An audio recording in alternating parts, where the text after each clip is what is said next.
Next, after the previous gas laws, we have the ideal gas law, which is an equation of state for a gas where the state of the gas is its condition at a given time.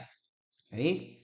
A particular state is described by pressure, volume, temperature, and number of moles, or the four parameters that we are looking, right?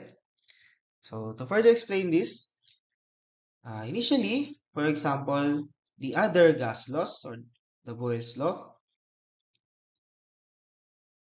the other two parameters, so for example, the amount and temperature are kept constant, and then the changes in volume and pressure was observed. So there is an initial state and a final state, right? So there would be changes here. Now, to determine all parameters, pressure, volume, temperature, and number of moles of this state, okay, we can use the ideal gas equation wherein pressure, volume, moles, and temperature are all present. Okay? Next, an ideal gas is a hypothetical gas whose pressure, volume, and temperature are described completely by the ideal gas equation, the PV equals nRT. Okay? So in deriving the ideal gas, there are assumptions. First, the molecules of an ideal gas do not interact with one another. Or, if you remember earlier, there is no intermolecular forces of attraction. Okay? And then second is that the combined volume of the molecules is much smaller than the volume of the gas. So for this reason, we consider the molecules as taking up no space in the container. So meaning, this ideal gas equation is dependent or heavily relies on the assumption of the kinetic molecular theory.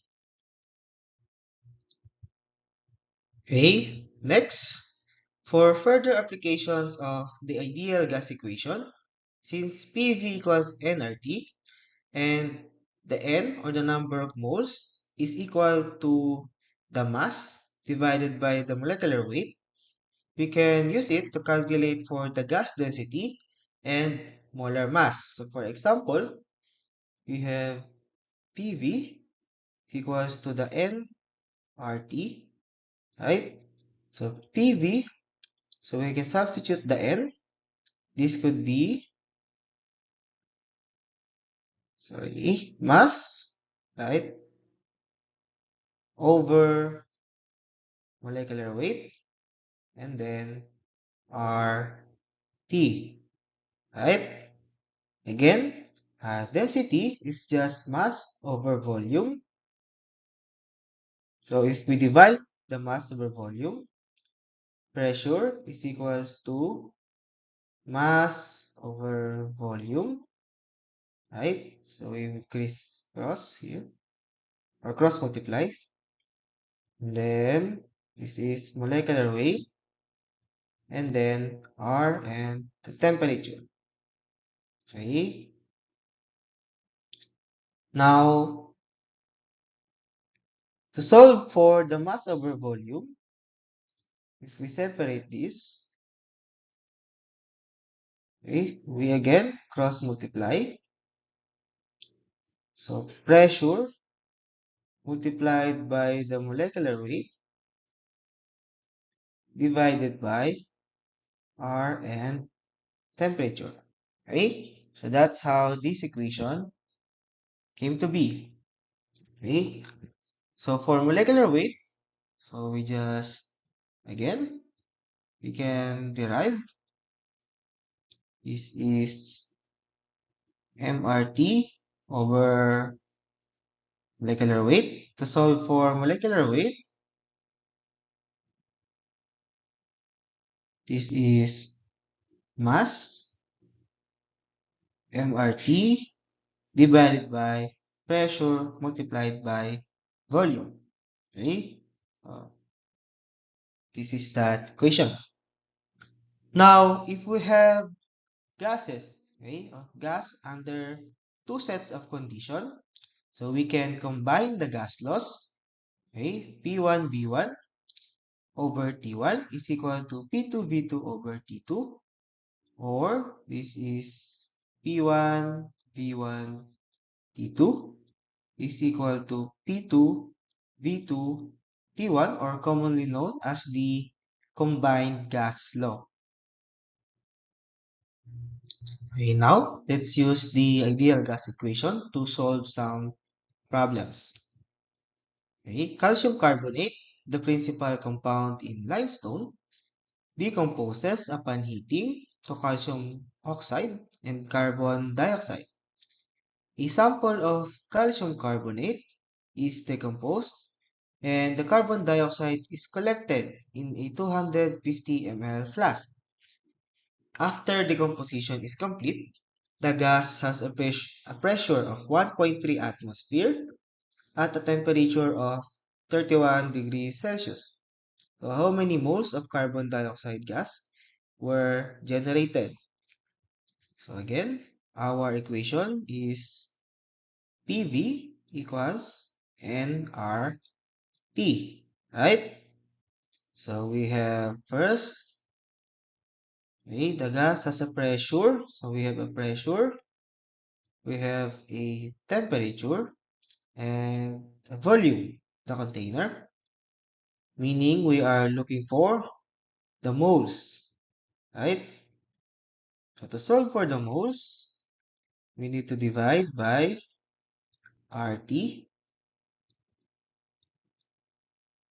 Then, so the number of moles is just PV, or the pressure multiplied by volume, over the R and temperature. Okay? So for the pressure, it is 1.3 atmosphere. Our volume is 250 ml. So let's make it in liters. So 250 ml.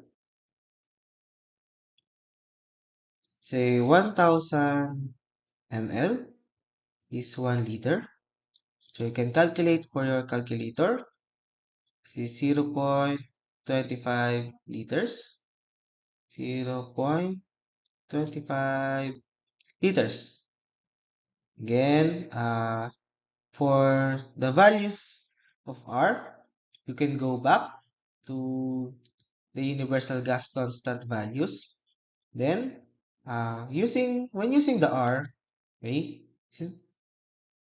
how to choose the value of R? So we must consider what units are currently or present. So for example, we have liters here and atmosphere. So we need to use 0.08206 since it has a unit of liter atmosphere per moles Kelvin. Okay? And since we have a Kelvin, again, all temperatures must be in their absolute. Okay? So for it to become Kelvin, 31 degrees Celsius plus 273.15 is equal to,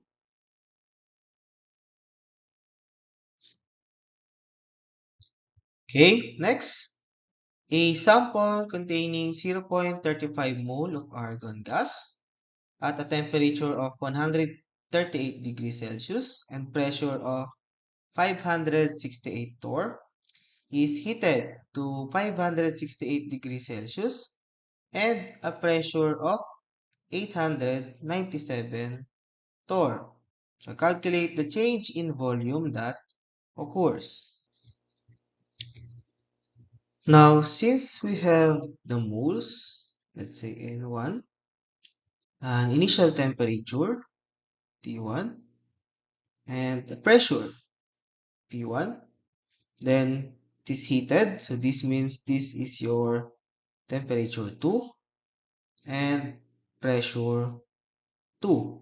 So meaning there are changes in both pressure, temperature, and volume. Okay? This means this is a combined gas law problem, right? So our equation P1 V1 T2 is equal to P sub 2 V2 T1. Okay? To solve for V2, we divide by P2 and T1. Okay? So this cancelled. Now V2 is equal to P1, V1, and your T2 all over P2 and T1. So if you can see, we have all these, right? P, T, okay, P1, T2, P2, and T1. But we don't have any volume, okay? Okay, for the initial, right, state of the gas. But we are given the moles, the temperature, and the pressure, right? Which means, okay, that we can solve for the V1 by using the ideal gas equation, okay? So V1 is equal to nRT1 all over your P1, okay? So which means that 0.35 mole multiplied by 0.08206 liter atmosphere per mole Kelvin, okay? Multiplied by the temperature initially at 138 degrees Celsius, or when you convert it to Kelvin, 138 plus 273.15. So to convert to Kelvin, 138 plus 273.15. This is 411.15 Kelvin. This is 411.15 Kelvin. Now this is all divided with the initial pressure, which is 568 torr. But our gas law or the universal gas constant is in atmosphere. So we must first change the 568 torr, okay, convert it into atmosphere. So 760 torr is 1 atmosphere, right? So this becomes 0.747 atmosphere. Okay? So now we can write it in the equation. 0.747 atmosphere. So cancel the mole, cancel the Kelvin, then cancel the atmosphere. We are left with liters, which is now a unit of volume. So you can pause the video, calculate for the volume. So this should be 15.8 liters. Since now we have a value for the initial volume, we can now use the combined gas equation to solve for the final volume. So the initial pressure is 568 torr.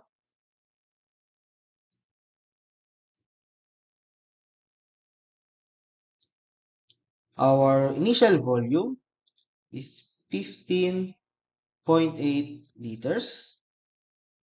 And then the temperature 568 degrees Celsius, 568 degrees Celsius plus 273.15.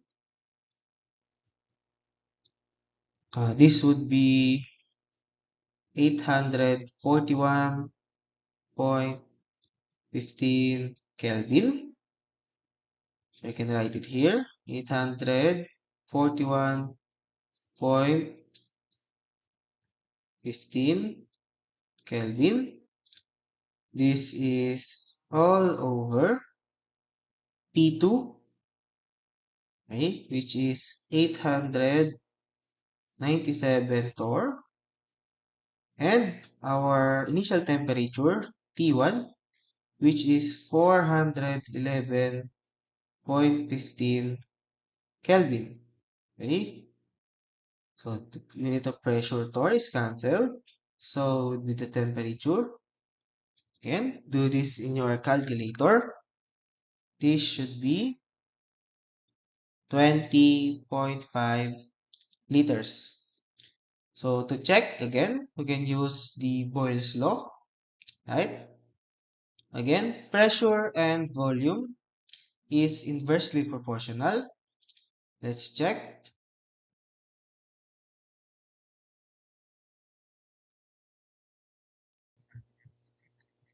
Okay, from 568 to 897, so the pressure increases. So the volume must decrease. However, as we can observe, our calculated volume is increasing, right? So let's check again. Another thing is for temperature. Since temperature and volume is directly proportional, let's see the temperature here increases. Okay? So if temperature increase, volume should also increase. Okay? So this is what happened, which means that the increase brought by the increase in temperature is more dominant than the decrease caused by the increasing pressure. Now, what we need to calculate is the change, right? So when we say change in volume is delta V, this is equal to the volume 2 or the final minus the volume 1 or the initial. So 20.5 liters subtracted by 15.8 liters is equal to 4.7 liters. Okay?